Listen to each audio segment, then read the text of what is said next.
Còn bà lợ quay lợ ngồi wow lư mà nghệ sĩ lao tор tránh lao tầm bắt lao rọ dao lao ọt rong là mà nào nhon lại này bol nghệ sĩ vậy này lao ổn home lao ổn lẹt nghệ sĩ là miền đa là ibika thì anh mò sạ ibika thì anh mò sạ bôi ngàn tu hay tu ta đang uỳnh belai điều khăn mày uỳnh belai điều tầm tivi ta Paris by night ta trung tâm Asia toàn tụ Việt Nam toàn tụ hải ngoại ý xạ và bị gai đứt bữa thì anh mò là anh tầm mập đa pa anh tầm đây đa pa anh ăn viên uỳnh video đó là khăn mày kít tầm làng hết khăn mày kít là khăn mày bưng hết cái đứt bữa thì anh lầu ý xạ và anh tầm mập đã bố anh tầm mập năng ai sau hiu pa hờ tu mong gul anh gọi pring tầm hờ ta ray hiu kia tầm nào mình anh là mất bể này tầm vẫn là nơi tầm trong sân khấu để này penar ponar bây tầm mập tài thì là anh tape mày tầm vẫn là tu hay cái linh sân khấu mà này anh nhé là rồi anh chú là rồi hả này nè ngăn hả anh nhé là rồi thì chuyện là anh ta hay cái hal bầm mẫu hay cái hal ta mập đàn đà pa lệ tu hay nghệ sĩ tại sân khấu hè ta bán ban rập nó mình nhá thêm ban nó mình anh đây đây kêu cọ đây mà cọ hình anh miền uy video hết mom in nào riêng tâm hiu và mom nào vẫn coi video nào và like mom nào và pal lên anh coi video và tắt và chết làm bằng tắt bài dịch nít anh chết thu và anh thu đằng thời gian cần mày uy nghệ sĩ đợi hâm mộ nhon đây là đợi đi mặt hè bà hay đi mặt nhạc rock nhạc rap cải lương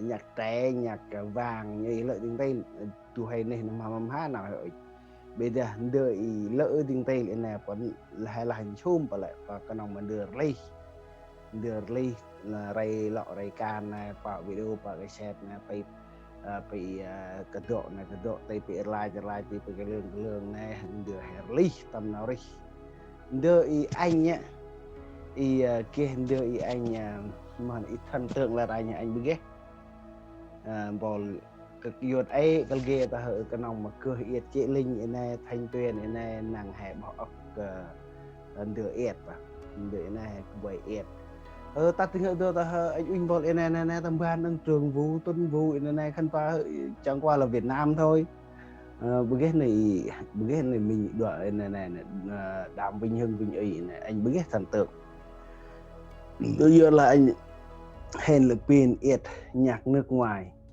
ta hàm bol này chính là người Việt Nam hắn tưởng một từ mốc anh Hekral lại đưa lại anh Hekral ship bờ Hekral nào đây ta trên sân khấu và hoành tráng nhon từ là này và ốc đèn màu ốc nơi hàng triệu con tim ốc tầm play nuôi phải uỳnh lại này cái người ảnh mập người ta bên này bệnh y khăn bên này lại làm hai tầm xong rồi hết thì năm và bài anh đang múc thì năm và bài anh đang múc hiu vậy lắp cái hiu bài hiu và ấy bia bài pen và sầu can và nghịch bằng con và sum hết và vô nam và vợ coi về ít cái nằm như này là học mương ở đánh mới này là vừa Việt Nam tắt từ nước ngoài bợ mà tìm tour lên ở Việt Nam cái ghê đấy bol ý nhạc hải ngoại ý ca hát tầm gì nữa là bữa đó hình ý đấy bao bờ tay ôm cái đồng mà tay tổ video này Hương Lan Thanh Tuyền chơi lên như này đội mập lil cắt mày cắt anh được họ ghét này ông Việt Nam họ ướp mập này map hay map bol i leng tang long tong này phải bagi là map mai bol i cuông i được bagi mà ơi này là họ anh tôi đi chat kalat này mới này nè ấy miền anh gửi đây dòng vì cái đó anh ăn miền win video anh tâm hợp đáp cái này ít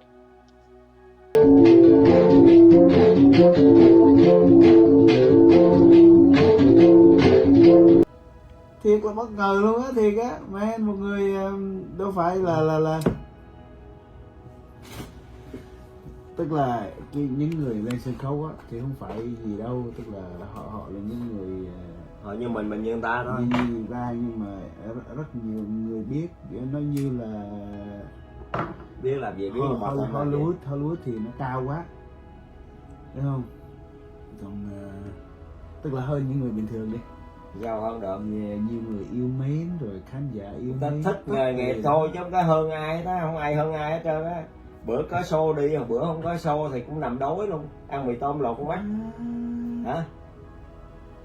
Như vậy thì bao nhiêu nghệ sĩ mình ở đây, ở thành phố này? Thành phố này hả? Thành phố này đâu có ai đâu, chỉ có Cát Tiền hay về đây thôi chứ có ai đâu. Cát Tiền rồi Dương Bảo Trung, Dương Ngọc Thái vừa rồi có về đây nè, về đây luôn nè. Dương Ngọc Thái Việt Nam á, con Ngọc Sơn á. Dương Ngọc Thái biết không? Hồng Ân. Ngọc Sơn. Thằng Ngọc Sơn, thằng ca nhạc sến ở Việt Nam đó. Thằng Dương Ngọc Thái này là con nuôi, biết không? Phùng Ngọc Quy, đứa nào ca sĩ cũng về ở đây hết, bất cứ ai. Hương Lan cũng về đây luôn. Hương Lan Pháp ngày xưa hả? Hương Lan ca cổ á, bây giờ qua ca nhạc đó. Hương Lan lùng cũng về ở đây. Hương Lan cũng về hát đó. Hồng Nhung con người Bắc á, cũng về ở đây. Thoại Mỹ Việt Nam qua, tức là về ca thôi chứ đâu về ca mà cũng ở trong nhà này. Thoại Mỹ á, biết mà, cũng về ở trong nhà này. Oh my god. Đứa nào về cũng ở đây mà. Mỗi lần về ca là về đây ăn nghỉ á, ngủ ở đây. Khách sạn đâu ngủ mà ngủ ở đây. Còn ông bạn chỉ có cần sao? Hả? Ông bà về đây chưa? Bạn nào? Ông bà của ông á. Chưa. Ông Sơn phải không? Chưa về đây. Ông đó cũng ra. Tụi ca sĩ về đây hát đều ở đây hết. Đó, Hương Lan cũng ở đây nè, Hồng Nhung cũng ở đây nè, Dương Ngọc Thái từ một Việt Nam bay qua hát cũng ở đây nè, Thoại Mỹ cũng ở đây 10 ngày luôn. Dương Bảo Trung nè, Cát Tiền cung bóng á, cũng về ở đây luôn. Tụi nó ở đây hết mà. Coi anh trên phim á, tướng to cao hơn. Phim nó chiếu lên. Ok, đúng. Dưới nó quay lên, thấy người mình cao lên. Phi Nhung là lần cuối anh lên sân khấu là lần nào? Bao lâu, cách đây bao lâu? Lâu rồi, năm rồi. Về hưu. Chưa đâu. Ồ, cái nghề này nó kêu mình đi không kêu thôi chứ đâu có. Còn cái ông tức là trong tất cả các cái đoàn của Bribana á, anh là người đầu tiên tôi gặp á. Tức là cái không có biết ca sĩ nghệ sĩ hải ngoại biết là tụi ca sĩ về đây nó hát karaoke, nó ăn nhậu dữ lắm, nó nhậu dữ lắm. Tất tần tật cái từ nhỏ tới già là anh là người tôi giáp mặt đầu tiên luôn á. Ngay cả ở Việt Nam luôn chưa gặp ai hết. Bằng Tiến rồi gì á. Nói chung rồi tụi ca sĩ về đây đều ở đây, khách sạn nó mở nó về đây, ăn nhậu đây, ngủ đây. Ở đây thân thiện hơn chứ. Ngủ ở đây, ngày dư phòng mà ngủ la liệt, 9-10 đứa nằm ở dưới đất luôn, nằm tè le tè lét. Không đi đâu mà nhậu tới 4-5 giờ sáng rồi mà ngủ cái gì, nó ngủ suốt cũng rồi đi rồi đi liền. Thôi mà anh em hỏi thiệt nha, mỗi khi anh bị diễn á,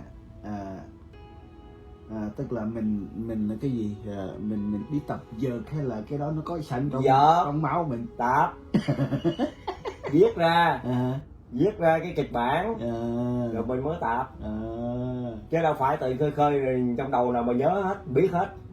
Bây giờ tôi nói anh á, anh đâu có cái đáp lại tôi được. Nhưng mà cái viết ra đó, tôi nói gì á anh phải đáp cái câu đó. Tôi nói câu kia anh phải đáp câu nọ vậy đó. Thì lâu lâu mình xem ở ngoài vô chứ. Đó là sometimes thôi. Bí quên á, quên kịch bản á, mình nhét vô thôi. Nhét đại. Nhét vô, nhét được cái gì nhét. Oh my god. Bảo Liêm.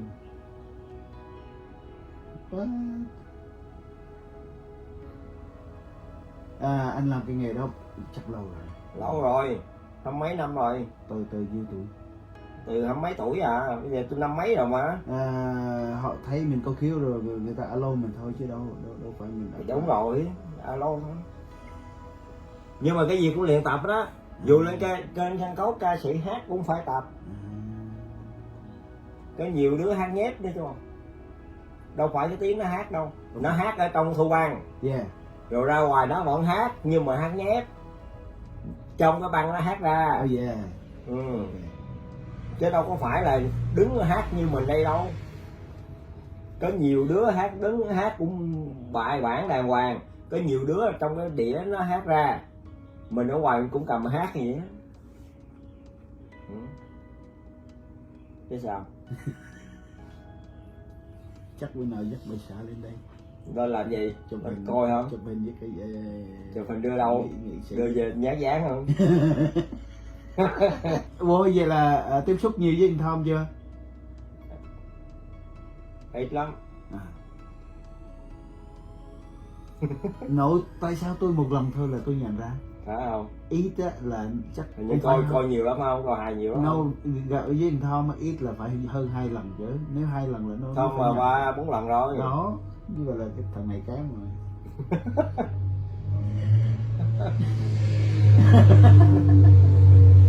Wow.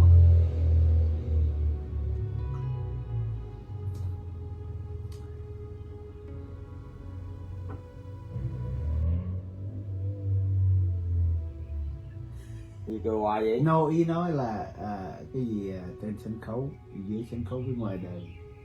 Tức là ngoài đời anh em gặp nhau thân thiện, bình thường. Tức là như con người với con người với nhau. Còn trên kia dễ dãn. Mới đâu, cũng bình thường thôi.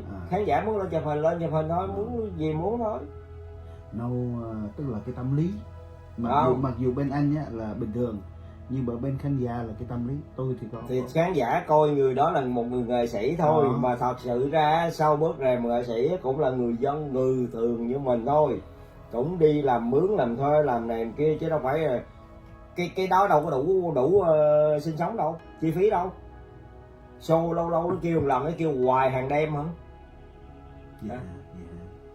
Lâu lâu nó tổ chức một lần, lâu lâu người ta kêu show một lần, chứ đâu phải hàng đêm hàng ngày vậy. Mình cũng phải có một cái business nào hay hoặc mình đi làm thuê mướn gì đó. Trời ơi, mùa Covid làm thuê là lộn mắt luôn. Ai kêu? Ở nhà tiền đâu ăn, phải đi làm chứ sao. Nó cũng như mình đều cái này mình hướng mỗi lần show là mình hướng từng cái lần show thôi. Thì đúng rồi, nó trả mình là bao nhiêu, ví dụ 1.000, 2.000, 3.000, 5.000 tùy theo show, chỗ nào mướn. Đó. Thì mướn tới đó mình có khách sạn ở là người đó là bông show mình đó là người ta phải mướn khách sạn đó. Mình ở nữa đó. Rồi trả 2-3 ngàn gì đó. Mua vé bay. Từ kia trả hết. Trả hết, từ ăn vé. Rồi rồi cầm 2-3 ngàn đó về ăn được bao nhiêu ngày. Rồi ai kêu phải đi làm thêm nữa chứ, mướn nhà mướn cửa ở mà anh với ông Sơn là đi chỗ Paris by Night chứ đâu có đi chỗ khác. No, nhân Sơn nó khác, còn Paris by Night khác. No, mỗi lần anh show là show cho đủ thứ. Chỗ nào cũng đi. Chỗ nào kêu là mình đi đâu, mình đâu phải ở một chỗ đâu. Đâu phải trung tâm của mình đâu, mình mình đâu có hợp. Còn Danh Sơn là trung tâm của nó. Cái trung tâm Danh Sơn là của nó mướn mình. Chứ không phải của mình. Còn ai mướn nó về Paris by Night đâu. Cái trung tâm nó có mà nó mướn nó gì. ai kêu về Hà Nội, về Sài Gòn kêu đi đâu đi đó. Đúng, đó cái trung tâm đó tại Mỹ, nhưng mà về Sài Gòn Hà Nội bất cứ đâu á là người ta bông xô nó. Trời ơi, đâu phải đời nghệ sĩ mình, đó là mình yêu nghề thôi chứ khổ. Nô cái nghề của anh á dễ hơn cái tụi kia. Dễ tụi hát, Dễ hơn tụi hát, tụi ca, tụi múa dễ hơn. mình làm cho người ta cười á là nó khó. Đúng rồi. Nhưng mà cái gì cũng là gì kịch bản này viết ra hết á, chứ đâu có tự nhiên mà thôi, nói gì. anh em mình có cái kịch bản nào anh viết ra anh show không? Show cái kịch bản của mình á. Có chứ, mình ví dụ hai người hài phải không? No cái kịch bản nào trong cái show của anh á, để coi cái đó là cái tác giả của mình luôn á. Đó chung không à, chung chứ không có riêng ai hết.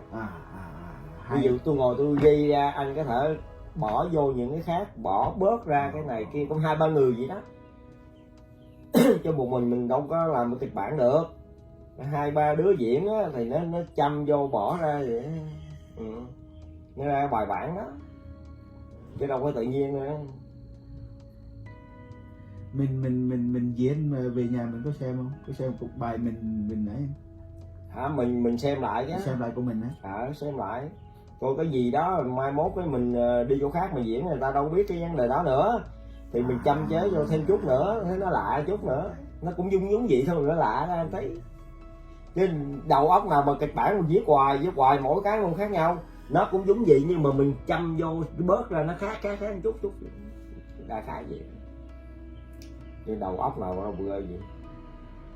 Nhưng mà thuộc lầu, thuộc. Mình nói gì, đáp gì, bất cứ làm những chứ đâu có ai nhắc đúng không? Anh diễn 30 phút đâu có ai nhắc đúng không? Không ai nhắc. Phải nhớ. Đó nói thật sự, nói luôn chứ không phải nhép. Ra đứng nói luôn. Tại vì đeo cái nhỏ này mình nói luôn chứ không có nhép. Nó không có nhép. Căng tức là phải vừa nhớ bài, phải thể hiện. Nhớ mà thầy. Ví dụ mình hành động đó. Mình nhớ cái đó mình làm những gì, làm gì. Đi đứng kiểu sao, nhảy nhót kiểu sao, lúc nào, bắt đầu hát kiểu gì. Đâu có dễ đâu, khó mà. Khó lắm. Nhức đầu nhức óc lắm. Mà cái nghề của đó mất hết một tầng đó. Nghề của mình mà làm cho người ta không cười là cái không phải là hài đó. Người ta cũng không thích. Nói ra phải cười, không cười con người mình nó lạc liền. Wow, Bảo Liên man, về nhà nói chuyện với bà xã đó, bà xã ông này giống ông hài. Ủa như vậy là hai người với nhau mới đi cái nghề đó đúng không? Phải có anh em thân thuộc ở bên cái kia người ta mới biết mình chứ đúng không? Đi chơi hồi gửi đĩa thôi, mình đi. Cái năng khiếu của mình á là không phải là vấn đề là viết kịch bản. Mình năng khiếu mình dùng cái hành động của mình để gây cười đó, gây ra cảm tình với khán giả, cảm tình với là ban giám khảo. Đó là muốn cho mình lên, rồi từ mình lên á, đầu óc mình tự ra ghi ra kịch bản, đóng với ai là tuần sau đóng với ai, thì hai người đó phải tới viết kịch bản, thêm bớt nói những lời lẽ gì. Trong nhóm ca sĩ á, nghệ sĩ á, đầu tiên là sáng tác nhạc, rồi tới ca sĩ nghệ sĩ, tức là bên nhạc sĩ rồi với ca sĩ. Nhạc sĩ sáng tác nhạc á. Nhạc sĩ sáng tác nhạc. Có ca sĩ đó hát, ca sĩ hát thôi. Tức là còn hài á người ta không có viết ra hài, tự thằng hài viết ra, chứ người ta không viết kịch bản hài. Người ta biết gì mà viết nhạc thôi. Còn hai thằng hài á tự viết ra. Hai thằng ngồi viết, tự viết ra kịch bản hài. Ví dụ lấy đầu ông này cắm qua đầu bà kia, cắm cầm bài nọ lên sợi vòng gì đó. Đó, mà chính mình viết ra, mình nói đối thoại với nhau mình còn cười chứ ai. Chính mình còn cười luôn, huống chi khán giả. về coi về bật tivi coi lại chứ. Ủa như vậy là nghệ sĩ là có nguồn thu nhập cái gì không có chính xác. no. Sáng tác đó. Sáng tác gì? Nhạc sĩ sáng tác đó là do cho ca sĩ, mà ca sĩ hát á là những ai mà hát cái bản nhạc đó là phải chi phí cho người nhạc sĩ. Vậy đó hả? Dĩ nhiên người nhạc sĩ người ta mới có tiền ta ăn ta viết nữa chứ, còn hài không có vấn đề là chi phí. Thí dụ mình ca một bài thì trả cho ông kia mấy trăm để gì đó. Không phải là trả mấy trăm, trả từ bước đầu. Ví dụ là cái trung tâm này nó mua bản quyền ông này, mua bản nhạc này đi, trả 20.000 30.000 đi đó, thì từ cái bản nhạc này á là nhiều người hát cho trung tâm đó mà, thì người ta có tiền người ta viết nữa. Tôi mua nguyên một tác giả luôn. Không, mua một bản nhạc. Bản nhạc. Ví dụ 5.000 3.000 đó tùy theo thôi. Đó mình đại khái mình nói vậy thôi chứ không phải là đúng sự thật vậy. Thì người ta có tiền người ta ăn ta ngồi viết nữa. Tại nhạc sĩ nó không có hát, ít người hát lắm. Ý nói là nhạc sĩ make money. Không, nghèo lắm. Trời ơi, thì mỗi bài nó bán biết bao nhiêu. Một bản nhạc nó nặng cả năm trời cũng có, bản nhạc cũng có nữa. Nó phải ăn khớp với đờn, khi giọng lên giọng xuống, cái chỗ nào lên chỗ nào xuống, đờn lên đờn xuống như thế nào, mà người nhạc sĩ phải biết đánh đờn, biết không? Phải biết đánh đờn, không biết đánh đờn là lạc tông. Sáng tác làm được, ghi ra nhưng mà hát không được, nó không có vô tông, biết không? Đờn ông nội này đờn lên mây, ông bà nội ra hát với ông phụ, sao mà vô tông? Phải biết đánh đờn nó mới vô tông. Lý do là thằng Ngọc Sơn á, Việt Nam á, nó sáng tác, nó biết đờn, nó ca nhạc sĩ đó. Thằng Nhạc Sen đó. Đó, nó vừa sáng tác vừa hát luôn đó. Nhưng thằng Mạnh Quỳnh đi, biết Mạnh Quỳnh hát với Phi Nhung á, nó sáng tác luôn cải lương đó, thấy không? Bởi cái gì ai cũng có một cái năng khiếu. Hát tôi hát được mà, hát được.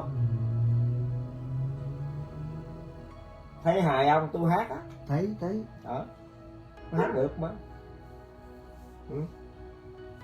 Mà điều mình không phải ca nhạc, mình hát theo hài thôi. Cái năng khiếu của anh á, thí dụ anh mà đi làm nail hay gì á là họ thích lắm á. Đúng, họ thích lắm á. Tôi lên tiệm nail, tôi không làm nail, chỉ nói chuyện thôi, có tiền tơ. Tiền tơ hơn là người làm luôn. Vậy đó hả? Đúng. Còn người làm ta 5 đồng tôi 20 30 không, nó cho đó. Nhưng mà tôi lấy tiền này tôi cho những người nào mà làm cái con này, tôi cho luôn, tôi không có lấy tiền. Nó cho mỗi ngày 30 40 50 ý gì, tôi cho những người đó. Tôi nói chuyện không à, ngâm một câu ế lâu là nó cười hà liền. Nói mày thấy ok không? Gứa tao mà không gứa nói tao nha, người này kia lên ơi, vết mem này kia, còn một tiếng nói thôi, vô cái thấy không? Chắc bữa sáng Chẳng hết rồi. Bữa nay gặp ông Bảo Liêm, nghệ sĩ hài đây, nghệ sĩ hài Pre-Bay Night rồi vân vân. Tôi có ở quê ở Việt Nam, ở Sài Gòn hả? Miền Tây.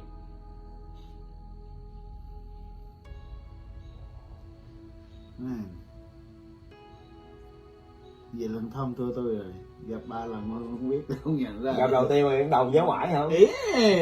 Ghê vậy. Bữa đi với bà xã xuống với Fayetteville, đại lính Fayetteville á, 2 tiếng quá, đây 2 tiếng đó. Xuống đó gặp Đông Hồ, Đông Hồ ra ngoài, Đông Hồ nó ngủ anh gần đây, gần 2 tiếng mà cực. Đồng hồ ở đâu? Cali hả? Đồng hồ Cali về hát ở Freewheel đó, đồng hồ đó, thằng hát ông khang khang nhỏ xíu con này nhảy nha. Lật sâu xuống nữa. Mấy em kia nói ủa sao mà anh không đi diễn đi hài gì kia, rồi tôi có biết diễn biết hài đâu mà biểu tôi đi diễn đi hài ông nội. Tại chứ nó đang tổ chức là bết đầy, tổ chức lớn ở dưới nhà giàu mà tổ chức của ngoài cái bo bự. Nó không biết gì đó. Mình bây giờ mình nói mình biết mình nên diễn với ai. Diễn phải có người diễn. Tự nhiên một khơi lên cái kỳ lắm. Nên tôi lên hát bản cho được. Hát bản hài được. Cho diễn hài không biết. Mình nói là mình không phải là hài, không phải Bảo Liêm, không phải gì hết. Tôi xin hát bản vậy thôi. Lên á là phải có bạn diễn, chứ anh lên không có bạn diễn tự nhiên trân nha. Rất kỳ, nó phiền phức lắm. Bây giờ tôi đi lung tung ở đây, bạn bè đây ai biết tôi đâu. Tới tôi hát cũng hát, thích tôi hát thích thôi, không thích hát mình hát cái gì đây. Tới ăn nhậu lung tung sờ bèn đó, bạn bè mời đông lắm, người tới cũng ăn nhậu ngồi vậy ăn nhậu. Nhậu mà tôi nhậu nhiều má, tôi nhậu nhiều lắm. Người ta cũng nhận ra chứ. Không nhận ra người giống người mà nhận ra cái gì. Vậy là tôi khác rồi nè. Người giống người nhận người. Tại anh coi hài nhiều quá.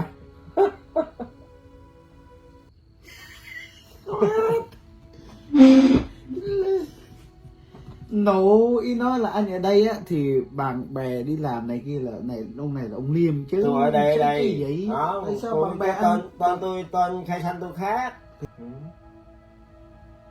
Dĩ nhiên. Lý do nào ca sĩ gì về đây ở đây hết. Ca sĩ từ già tới muộn luôn ở đây luôn. Về luôn đây nè.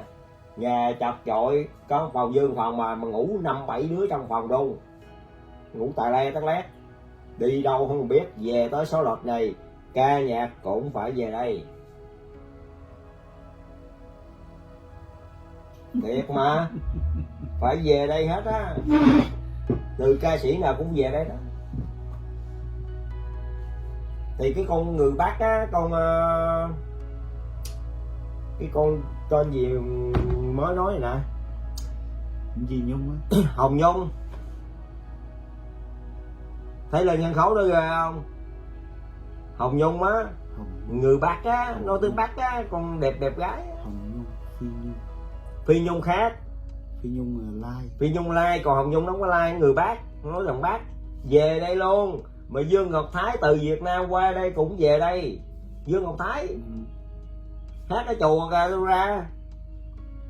tôi ra ngồi tôi cười, tôi ăn cái tô mì chay ngồi ăn. Dương Ngọc Thái hát trên đó mày nhìn xuống, không nói rồi cuối ăn hơi tối ôm. Ủa đây ở đây im cái miệng mày lại. Ủa nha gần đây đừng chạy vô đó mà vạch ra chùa nè. Con không có đi khách sạn nữa, con qua nhà anh này. Nói chuyện anh này thôi, bị im không nói gì. Nhà anh này con ở. Ủa ngay cả vậy là không biết anh lại luôn, chỉ có ông kia nhận ra thôi. Tụi nó biết, tụi ca sĩ chung nó biết. Mà anh đi chùa nào? Chùa sát nhà nè, chùa có Hồ Sen đây nè. Chùa lên đường đây nè, Plaza lên nè. Chùa không phải Minh Đăng Quang nằm chùa đây nè. Con đường anh bên tay phải là chùa, anh vô đây là nhà này. Bây giờ sổ dốc ra là chùa bên đó. Ok. Tại vì nhà sát nhà có một bạn ở Nha Trang là chùa đường Plaza lên á. Plaza lên. nó tên gì? Plaza lên gặp cái đường mà thằng tên gì? Nó Nha Trang mà tên gì? Đi chùa chung với gia đình cái ông mà tai nạn xe cách đây một năm, cái ông mà mở cái tiệm gì bên đường Central á. Trung á, biết Trung.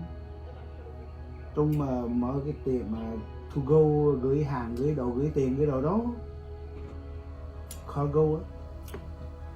Ở Kim Anh phải không? Gần Kim Anh phải không? Gần Kim Anh phải không? Thằng Trung. có nhiều quay mẹ. Tức là ông Hòa này đi chung chùa với mấy ông đó, vợ ông đó. Trần Trần đúng rồi. Có chung đi chung chùa.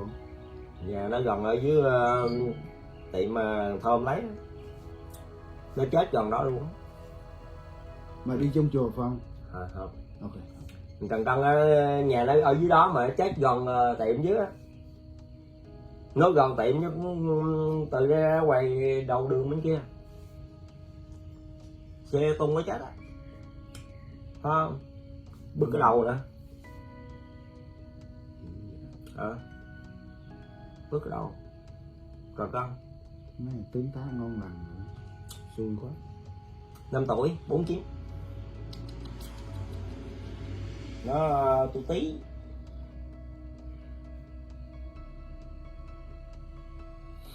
Đúng rồi, tu tí. Tụi ca sĩ về đây ngủ mà.